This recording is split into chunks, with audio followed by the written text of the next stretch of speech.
Tahun 1937, seorang wanita hilang di langit. Dia tak pernah dijumpai. Siapa dia? Amelia Earhart, pelumba langit pertama yang berani terbang keliling dunia. Tapi kenapa dia hilang? Misi terakhir dia, terbang 29,000 batu keliling dunia.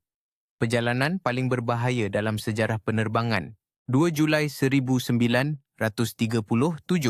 pesawat Amelia hilang komunikasi di atas lautan Pasifik.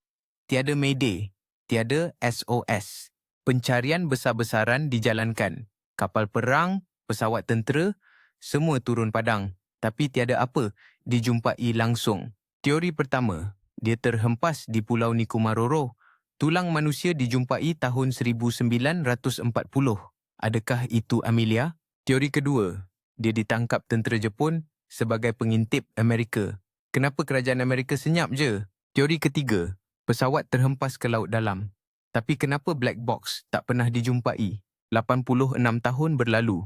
Amelia Earhart masih hilang. Adakah misteri ini akan terjawab? Komen pendapat korang.